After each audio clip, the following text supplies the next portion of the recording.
अकोल्याचे नागरिक पण त्रस्त झाले आहेत. काही लोक तर अकोला सोडून बाहेर चालले राहायला, नाही काही तर अमरावतीत चालले, कोणी कारंजात चालले, ज्याची त्याच्या ऐपतीमध्ये चालले, कोणी पुण्यात चालले.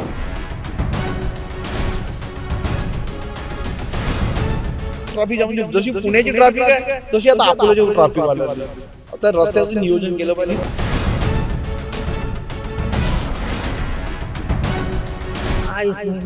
फक्त लाईट आणि पाणी आणि नागरिक इतके घाई गरीब समजून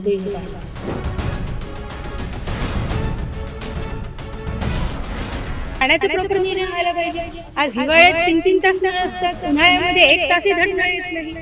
4 दिवस आड 5 दिवस आड उन्हाळ्यामध्ये नळाचं हे होते. मग असं का?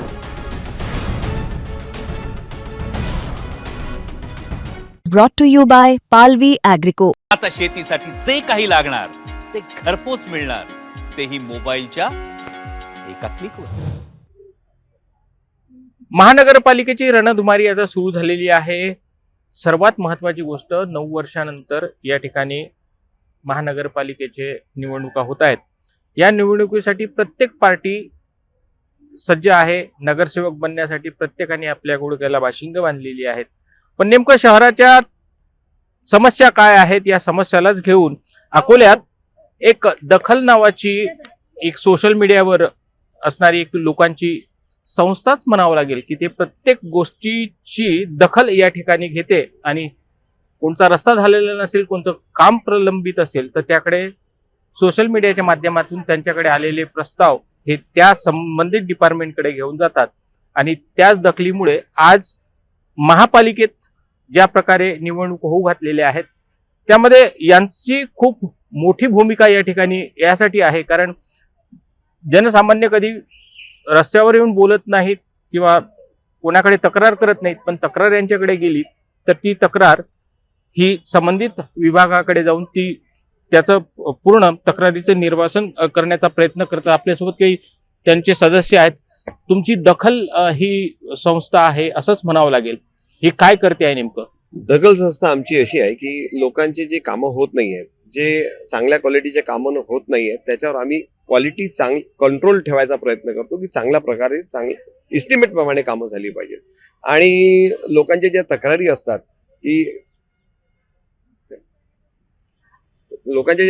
असतात की खड्डे आहेत, वारंवार एखादा खड्डा बुजवलेला आहे पण तो निघून राहिलेला आहे, कुठे कचरा पडलेला आहे, कुठे रस्त्यामध्ये आडकाठी निर्माण झालेली आहे, हे सगळं आम्ही ते निदर्शनास PWDच्या निदर्शनास आणून देतो. आणि महापालिकेच्या संबंधित जे कामं आहेत ते आम्ही महापालिकेच्या झोन वाईज अधिकाऱ्यांना आम्ही ते कळवून त्यांच्याकडनं फॉलोअप घेऊन ते कामं आम्ही लोकांचे कामं सुकर करून देतो. हा आमचा दखलचा मुख्य उद्देश आहे.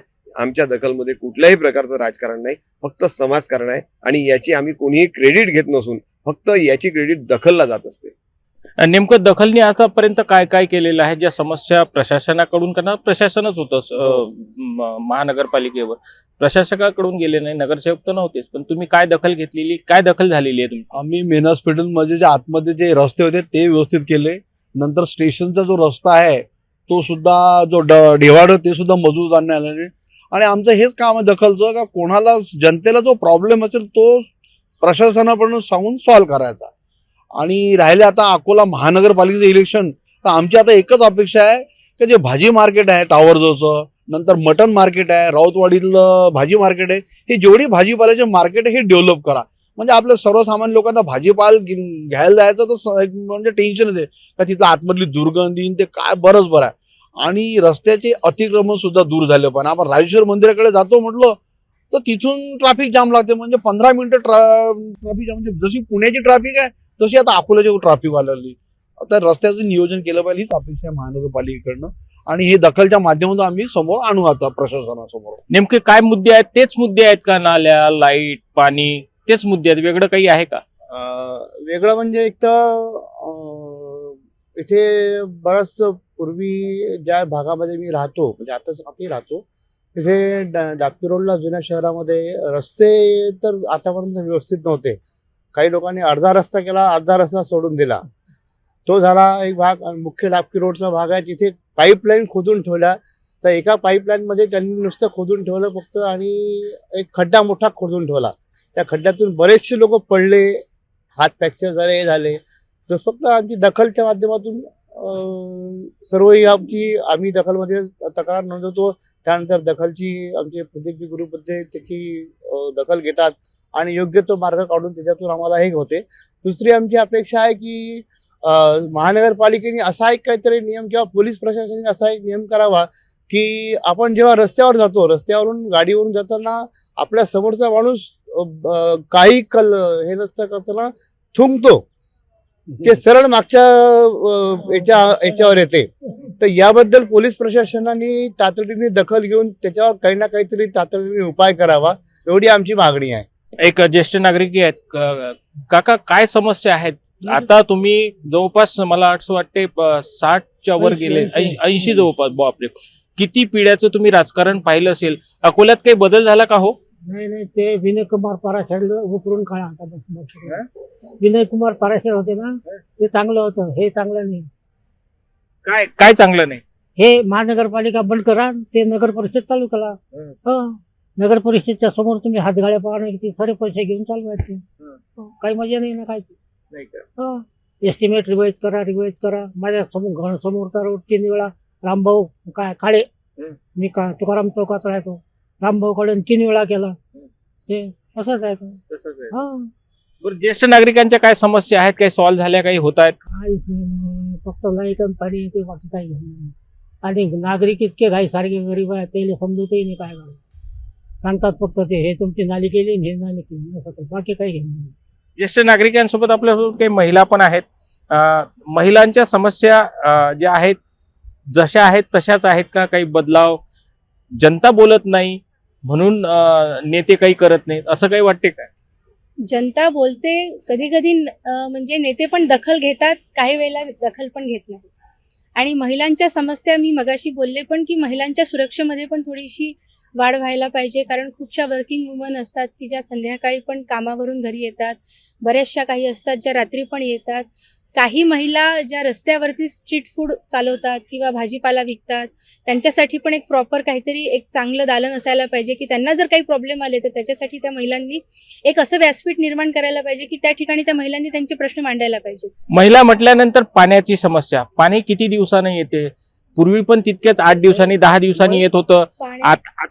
पाण्याची व्यवस्था म्हणाल तर ती सगळी नगरसेवकावर डिपेंड करते. काही ठिकाणी 2 दिवस आड पाणी आहे, काही ठिकाणी 4 दिवस आड पाणी आहे, काही ठिकाणी 8 दिवस आड पाणी आहे. माझं म्हणणं आहे महानगरपालिका तर एकच आहे. पाण्याचं जर प्रॉपर नियोजन, जर तुम्ही डेली अर्धा तास जरी नळ सोडला तरी चालतं. डेली अर्धा तास नळ सोडा, दिवसभर पाणी पुरेल एवढं पाणी तर आपण निश्चित भरू शकतो. 2-2 तास 3-3 तास नळ सोडल्या जातात, पाणी भरून देखील ते पाणी वाया जातं, रस्त्यावरती रस्ते धुतल्या जातात. हे पण एक खूप मोठा प्रॉब्लेम आहे. पाण्याचं प्रॉपर नियोजन व्हायला पाहिजे. आज हिवाळ्यात 3-3 तास नळ असतात, उन्हाळ्यामध्ये 1 तासही धड नळ येत नाही. 4 दिवस आड 5 दिवस आड उन्हाळ्यामध्ये नळाचं हे होते. मग असं का? पाण्याचं जर व्यवस्थितपणे जर नियोजन केलं, अर्धा तास जरी डेली पाणी जरी सोडलं तर प्रॉपर पूर्ण अकोल्याला व्यवस्थित पाणी मिळू शकतं. पाण्याचाही प्रश्न महत्वाचा आहे. घर टॅक्स असेल किंवा बाकीचे टॅक्स असतील, त्या टॅक्सच्या संदर्भात काय वाढीव टॅक्स हा अकोलेकरांसाठी काय म्हणतो? अकोलेकरांसाठी वाढीव टॅक्स जो आहे हा यांनी म्हणजे हा एक गलतच केलेला आहे.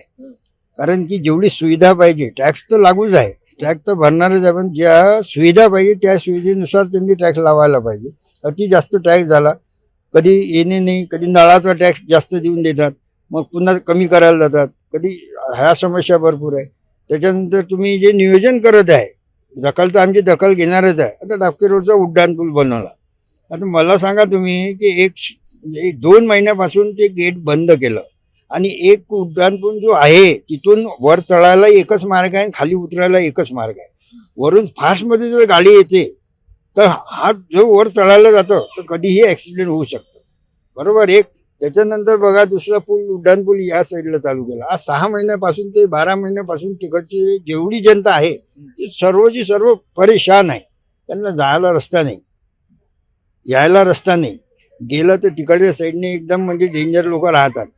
मुली बाळे जे काही कॉलेजमध्ये जात असतील, शाळेत जात असतील किंवा क्लासला जात असतील किंवा ऑफिसला जात असतील, 10 किलोमीटरचा फेरा घेऊन जावं लागतं. 10 किलोमीटर मिनिमम 10 किलोमीटर. आणि तू डेंजर एरियामध्ये की एकटी मुलगी किंवा एकटा मुलगा आपला लेडीज कधीच जाऊ शकत नाही. आणि रात्री 9-9:30च्या नंतर जर मिस्टर आणि मिसेस जरी आले तर जीव मुठीत घेऊन यावा लागतो.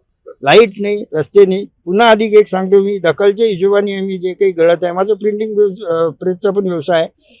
आम्ही जे सांगितल्याप्रमाणे की गव्हर्नमेंटचे याच्यात जे दिलेलं आहे की 18 वर्षाच्या आधी मुलीचं लग्न करू नका, 21 वर्षाच्या मुलाचं लग्न करू नका.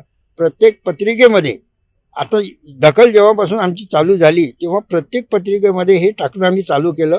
एक टीप म्हणून टाकतो की 18 वर्षाखालील मुलगी आणि 21 वर्षाखालील मुलाचे लग्न कायद्याने गुन्हा आहे.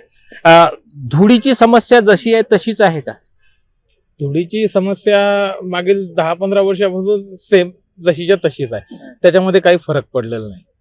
त्यानंतर डेव्हलपमेंट म्हणून 0 आहे. अकोल्यामध्ये मी प्रभाग 18 मध्ये राहतो. प्रभाग 18 मध्ये पश्चिममध्ये जवळपास 5-5.5 लाख वोटर्स आहेत. तर त्याच्यामध्ये एकही गार्डन म्हणून नावलौकिक नाही, नावाला नाही आहे. कुठल्याही वयस्कर माणसांना फिरायला, लहान मुलांना खेळायला गार्डन म्हणून नावालाही नाही आहे. त्यानंतर नदीवर मच्छरांचं गार्डन आहे.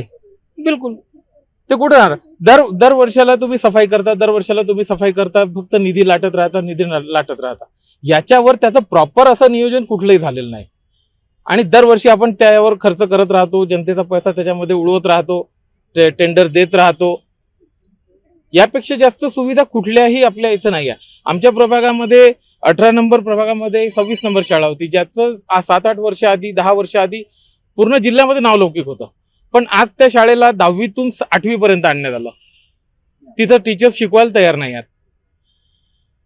तिथं कुठल्याही पद्धतीनं त्या मुलांना प्रोत्साहित करण्याची काही योजना नाही आहे. आणि अकोल्यामध्ये प्राथमिक शिक्षण जे गरीब परिस्थितीतले लोक आहेत त्यांच्यासाठी आज प्राथमिक शाळा ज्या आहेत मराठी ह्या संपत चाललेल्या आहेत. आणि सर्व ज्या मोठमोठ्या जागा आहेत ह्या मोठ्या मोठ्या राजनेत्याच्या नावाने गिळंकृत होतात. हा खूप मोठी समस्या आहे. कारण एज्युकेशन सोसायटी असली याच्यासाठी पाहिजे की शिकाल तर मोठे व्हाल. पण या शहराला जे आहे एक धुळीचं साम्राज्य या ठिकाणी आहे. पाण्याची समस्या जी आहे तीच आहे. कारण यांचे म्हणजे आता हे 80 वर्षाचे गृहस्थ आहेत. यांनी ज्या डॅम मधून पाणी पिलं त्या डॅम मधून यांचा नातू सुद्धा पाणी, म्हणजे नियोजन काहीच नाही. काय वाटतं नेमकं नियोजन कसं असायला पाहिजे? जातीपातीचं राजकारण आहे म्हणून या ठिकाणी अशा समस्या आहेत, विकास होत नाही. जातीचंच आहे इलेक्शन इथं. आणि जातीवाले जे आहेत पॉवरफुल ते काय, त्यांना काही विकासाचा काही मुद्दा आठवत नाही आहे. आणि अकोल्यात गेल्या 25 वर्षापासून जातीवरच राजकारण चालतंय, बाकी दुसरं काहीच नाही आहे. आणि आता अकोल्याचे नागरिक पण त्रस्त झाले आहेत. काही लोक तर अकोला सोडून बाहेर चालले राहायला, नाही काही तर अमरावतीत चालले, कोणी कारंजात चालले, ज्याची त्याच्या ऐपतीमध्ये चालले, कोणी पुण्यात चालले. आता अकोल्याचा विकास नसल्यामुळे कोणी थांबायलाच तयार नाही आहे. जातीपातीचं राजकारण थांबलं पाहिजे, विकास झाला पाहिजे शहरात. बिलकुल झाला पाहिजे. जातीपातीचं राजकारण थांबलं पाहिजे. आपण सर्व एकत्रच आहोत, एक आहोत, ही एक भावना लोकांच्या मनात निर्माण झाली पाहिजे. यासाठी आम्ही दखलच्या माध्यमातून सुद्धा प्रयत्न करू. तर एकंदरीतच या ठिकाणी ज्या पद्धतीने विकास व्हायला पाहिजे होता, एक हाती सत्ता येते, पण सत्ता आल्यानंतर ज्या पद्धतीनं शहराचा, जिल्ह्याचा विकास व्हायला पाहिजे, शैक्षणिक क्षेत्रात असो किंवा साफसफाईच्या मार्गाने असो, कोणताही विकास या ठिकाणी झाला नसल्याचं चालतं. पण या निवडणुकीमध्ये दखल यांनी जी दखल घेऊन समस्यांसमोर आणलेल्या आहेत त्यांची नक्कीच येणारे जे राजकर्ते आहेत त्या ठिकाणी निवडणुकीत हा प्रमुख मुद्दा राहून येणारे निवडून नगरसेवक जे येतील ते हे दूर करतील अशी अपेक्षा आपण बाळगूया. धनंजय साबळे, मुंबई तक, अकोला.